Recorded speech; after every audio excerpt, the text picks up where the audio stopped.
je veux dire dans les années fin 90, début 2000, dans les années 2000, ça s'est renforcé. Il y avait un contrôle, mais constamment on contrôlait, donc on contrôle le corps, on contrôle l'esprit, on a l'impression vraiment d'être contrôlé dans notre chair la plus profonde. Il y avait énormément de femmes, de mères qui emmenaient leurs filles à l'hôpital pour se faire recoudre l'hymen. Une fille qui porte le voile, elle pouvait sortir, elle était beaucoup plus libre que celle qui ne le portait pas. Parce qu'on disait c'est une femme pieuse. Donc on savait aussi que les garçons allaient la respecter dans la rue. Ils n'allaient pas ni l'embêter, ni penser que c'était quelqu'un qui était accessible.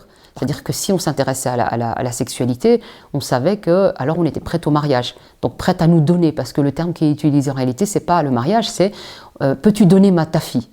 C'est comme ça qu'on parle chez nous. C'est Jim, ça veut dire donner ta fille.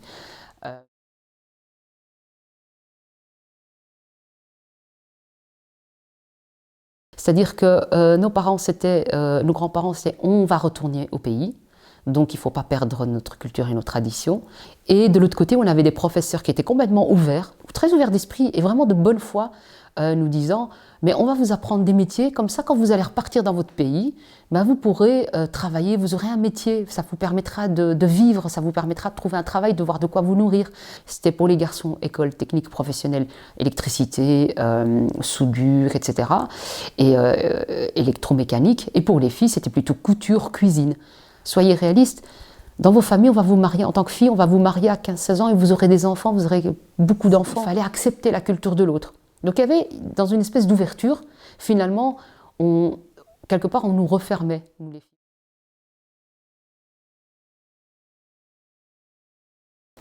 Donc les garçons, ils avaient à l'extérieur, ils avaient des associations qui leur mettaient du foot, qui leur mettaient des activités qui leur permettaient de sortir, tandis que les filles pas. Les islamistes ont compris, donc tous ces lieux, ces mosquées, etc., ils ont compris qu'il y avait des lieux à pouvoir prendre, là où ils pouvaient influencer justement ces garçons et ces familles. Et donc, même si dans nos familles, la religiosité n'était pas très fortement présente, elle commençait à l'être. Les chaînes satellitaires ont commencé à apparaître des personnalités comme Tariq Ramadan, des personnalités qui avaient un certain charisme, qui venaient aussi avec un réformisme de l'islam. Pour nous, le réformisme, c'était quelque chose, c'était comme si il y avait un islam nouveau, quelque chose qui allait adapter l'islam finalement à l'Europe, quelque chose qui allait nous libérer, qui allait devenir moderne, un islam moderne.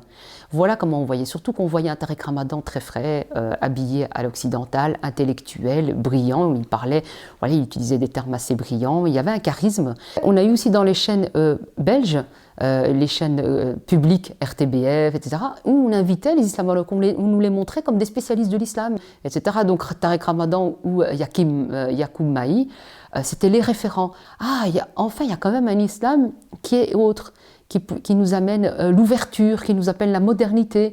Donc c'était des personnes qui nous donnaient plus de droits, qui nous disaient « oui, mais vous avez un pouvoir en tant que femme ». Ce qu'on n'avait pas justement dans les familles. Il n'y avait pas de reconnaissance. Là, on nous donnait une reconnaissance. Par exemple, attention, Tariq Ramadan disait souvent le voile, si vous le portez-le, ça va vous libérer. On voyait de plus en plus de filles qui portaient le hijab, notamment dans les écoles. Dans les écoles, en fait, les directions, les professeurs estimaient que c'était ma foi, c'était leur religion, donc elles peuvent le porter. Pourquoi leur interdire? Ainsi, elles pourraient participer plus facilement aux activités, etc. Voilà. Le problème qui a commencé à apparaître, c'est que du coup, les garçons faisaient la distinction entre les filles qui portaient le voile qui était vertueuse et celles qui ne portaient pas le voile qui n'était pas vertueuse, donc qui était accessible aux garçons, qu'elles pouvaient leur servir par rapport à tout ce qui était actes sexuels, qu'il pouvait y avoir des attouchements. Donc les garçons devenaient plus agressifs avec les filles qui ne portaient pas le voile et avec celles qui portaient le voile, en fait, finalement, ils étaient plus respectueux.